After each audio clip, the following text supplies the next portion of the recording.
I'd like to introduce. So you guys all know Five Nights at Freddy's, right? Huge.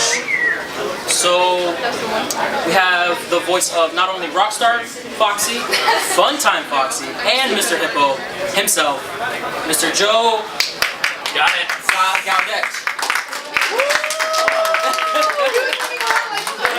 Who's that? I'm surprised people know this game. I told you, man. What's going on? Yeah. So. Sit in the middle. The middle has good luck. Everyone wins in the middle. Alright, so for this round we're gonna have actually the Five Nights at Freddy's fan herself, Zadie, SillyDrifloon, come and judge. Right. But it's gonna be fun. You're gonna be judged on everything. So if you want to debate against the man himself, who here should take the question? No, I got the She's question. got the question. So the question is, what FNAF character should have their own movie? So a solo movie just on this character. If you have an answer, please come up. Keep in mind, I've never played the game. I'm busy. I work all the time. So you're like, So does all right, anyone I'm voice act. Okay, so guys, Lines and I don't even know what happens. the question is, what Five Nights at Freddy's character should have their own movie? Does anyone have an answer? Does anyone want to try? I'm gonna lose. Okay, based on the You? Alright, come on, come up. Oh, I know. But I'm just. Oh, I know for a fact. I already know mine. Okay. Do I announce it? Oh no, when I. Okay, let's try. All right, we got our contestants. This is going to be interesting. Oh yeah, it's gonna be interesting. That's for sure. That's one way. First time the middle's gonna lose. Call yourself out, yeah? All right, very interesting. It's a computer game. You play it on the computer. You don't, no, I know. What are you it's on? What is it on? What is this? Sega Genesis? FNAF for Switch. Ooh, FNAF for Switch. Love it. I won't say anything. I don't know anything actually. All right, so again, very interesting question. The question again was, what FNAF character should have their own movie? So solo film on this character alone. Let me hear your answers and let me hear why you picked them.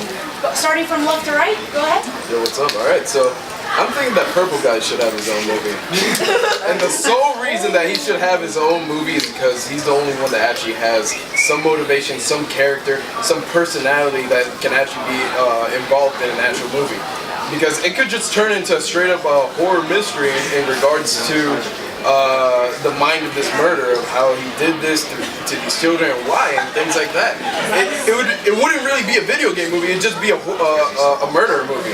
Very interesting pick. Now the purple guy, we're going with Mr. Hippo, yeah? Alright, because that's my answer. Oh, well, too bad, man. You should have said him. Wait, purple guy is the villain of the game. Yeah. Mr. Hippo's not purple guy.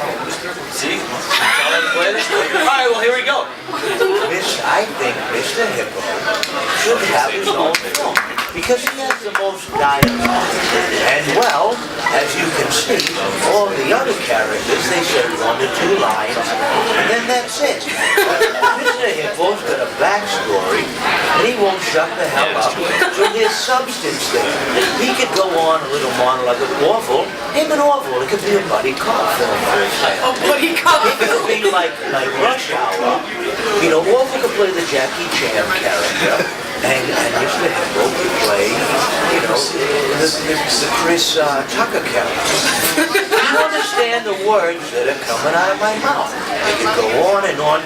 You can do sequels. You can't just do one film.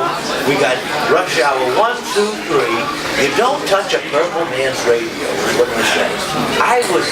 That's my That is a wonderful answer. Wow. So, back to who you think of what? So, other than the Hippo, because that was my first answer, so it would not be up here. He literally has the best philosophical line. My actual answer is going to have to be Michael Afton. But Michael Afton is purple. No, never mind. William Afton is purple. So the purple guy is the head of the Afton family, right? And he's the one. Michael is his son. Correct. So the purple guy is like the patriarch of the Afton family. He basically sets the plot in motion. But if you play, I think it's Fazbear Simulator. Basically, you're playing as Michael Afton, avenging the souls of the children. And so basically, William Afton begins the story. Michael Afton finishes So just as William Afton is very important to the story, and I agree, he has a good point. It also makes sense to have Michael Afton have his own, because so he basically finishes the story and redeems. Basically, what's the word? He avenges the children and takes revenge on his father. So it's it's almost like my answer is William Afton and Michael Afton because it'd be like a two. Right, but you know you have to pick one answer. So it's Michael. Michael Afton is my answer. All right, very interesting. 2 human characters and only 1 non-human character, so that's very interesting. So I heard your answers. I heard your reasons why. This is going to be very interesting. I want to now have you guys argue and debate why your movie would make the most phenomenal movie. Everyone's going to be lining up. It's going to be the most blockbuster, the biggest hit in the whole entire year of movies. It's going to top the charts. People lining up for hours to see it. And the other movies are just going to bomb. They're going to be like, oh, it's a video game movie. It's going to suck anyway. No one's going to show up. So 3 minutes on the clock. Mash it up starting now. Anyone want to start? Well, you can't have a movie about William Afton without Michael Afton. So there's that. Because if you have a movie just with William Afton doing his thing, there's going to be no end. It's just going to cut to black and it's like, what, does he kill kids? Like, does he, what happens to him? And Real life is depressing enough. I think that's one of the things that might actually make it more interesting than any of the other movies. Because just having it end like that, just having it end to the point where there's nothing else that you know about the character, wants people more involved. They want to know more. They want a sequel. But I wouldn't give them a sequel if I was a director, because I'm a cruel person, and I know that I'd make it interesting, because it wouldn't have to be a video game. It wouldn't have to be focused on anything of the actual video game. It would just be taking the character's mindset, his motivations, everything, and putting it against in a movie. Having the people know his motivation, why he wanted to do this, and what led him to this. Maybe his backstory. The other characters, I would have to say, is just it would go more into a video game like kind of movie, and I think that's why it would flop. I think it would just be led and directed in a manner that would just be too directly correlated with the video game, and that would lead people to be offset from it. Now, would this be a sequel or is it a spin-off? Is it a question of spin-off? Yeah. So spin-off doesn't have to relate to the movies. You've seen really crappy movies that are like sequels but not spin-offs. I mean, you can do a prequel, and Mr. Hippo just grew up. Maybe like a single parent, a single family household. Mom, Dad, can I go to the store? I gotta get some candy. No, you're a piece of crap, son. The son leaves, he grows up, and then naturally kind of turns, it's like a Voldemort kind of thing. Turns him into this killer. You don't know why he kills. What? And that could be fun. That could be a fun little dark thing. MC-17 rated. Maybe partial nudity for this. What? Not front, it could be, you know, buttocks. But like, if you take, see, the thing is, if you take William Afton out of the Five Nights at Freddy's lore, then you're just making a movie about a serial killer, which, you know, that's fine. People like that, but like, what's gonna draw people who like the games and like the games lore into seeing the movie? You're gonna have a bunch of people walking to the movie. Oh, well, that was a movie about If serial Joe killers. Gaudet would be top billing, but you see my face. Oh, we're gonna go see that. I can actually answer that question perfectly, because people would hear that it's going to be about this, so they're already going to be interested when they hear about Purple Guy. Now the thing is, people who haven't played the video games, who haven't heard of it, or I mean most people have heard of it, but most people who have been introduced to it, they'll watch it just because it's a murder movie. That's it. So it'll have a more broader range of leading in customers. The other ones would be specifically into the Good something for everyone. yeah. But real quick, I'm hearing a lot about why her movie would flop and why his movie would flop. Why would Mr. Hippo flop? Well, I There's mean, some outcry towards why? that. Why? I'm not hearing the argument there. Well, I mean, like this young man made a point where if you're making a movie about animatronics, it can very easily just become a, you know, run-of-the-mill horror movie. So Nothing about what he said sounded like a horror movie. Buddy cop film. Buddy cop film, Partial NC-17, partial nudity. That was very creative. What do you guys DVD think? extras, commentary. I'm hearing like an animatronic version of Shaft. You damn right. I have a lollipop or something cool. I walk around with a leather jacket. I love it. The way it'll end up being like Shaft Chew Hipporama. Well, unfortunately, time for the debate is up. I want to hear in one sentence the final convincing statement to convince me why your movie would be the most successful out of these three movies, the best one, and the other two would just not be pale in comparison, you know? So, again, left to right, one final statement. I think just overall the Purple Guy movie would be the best movie and would do the best just because it was the first person we were introduced in the series, so people would be intrinsically motivated because of that. And just in general, if you make it into just a serial killer murder and intention, it would just be an overall good movie, period. It wouldn't be a good video game movie, just a good movie. Okay.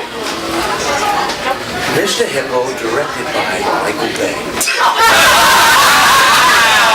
Sick angles from the ground up, little solar flare or glare. That's JJ. But Armageddon, Michael Bay, that one. Okay. Well, at the end of the day, everyone loves a good redemption story. Everyone likes to see the good guy win, for the most part. And at the end of the day, that's what Michael Afton's story is. He avenges little kids' souls, and they can't go along with that. And you know, he confronts his father. I mean, look, like Star Wars, you know, confronts his, Luke Skywalker confronts his father. Huge hit. Spoilers. No! I haven't even seen that. Michael Afton confronts his father, wins over his father, huge hit in the story. All right, so I heard all your statements, all your arguments. This has been a very, very interesting debate. I like the energy from this debate. It was very interesting. Maybe also be a horror movie. I like how you also mentioned that William and Michael, wow, the name slipped my mind for a second, are very connected. Joe, your argument was very creative. Like no one would. BS, but it's all BS. But it really got a reaction from the crowd, you know, like it's not a run-of-the-mill movie. Just imagining everything you said. I don't know. I can't make a decision, guys. I really can't. But there's only two sides to one coin. There's Can I three of them. phone a friend? Is there I mean, the way The way I see it is that you guys have very serious arguments. I Everybody can default because I was already paid for the video game. Like, I don't need your charity. I feel like when it comes, at least in my opinion, I feel like when it comes to like what you typically expect from a FNAF film, Batgirl's argument makes a lot of sense.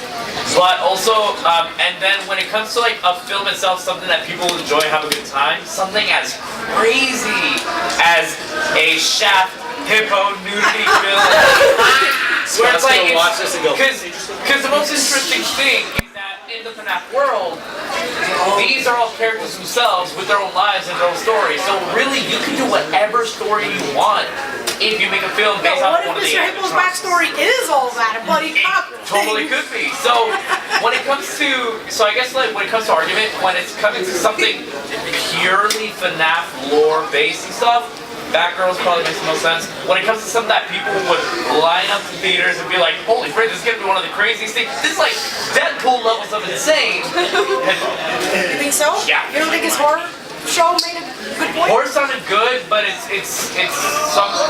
I'm worried that it would be just another typical horror film. Another typical one. Yeah. I mean, I can explain how I'd make it, but that's I can debate with you all day. Yeah, 3 minutes on the argument. That Because does. I was gonna say Batgirl too. Oh really? Yeah. Dang. It's 2 against 1. Well, if it's 2 against 1, then I guess Batgirl wins this argument.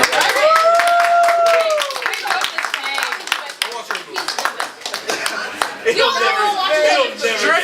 Straight up, I will watch all 3. I would watch Mr. Hippo Part 2.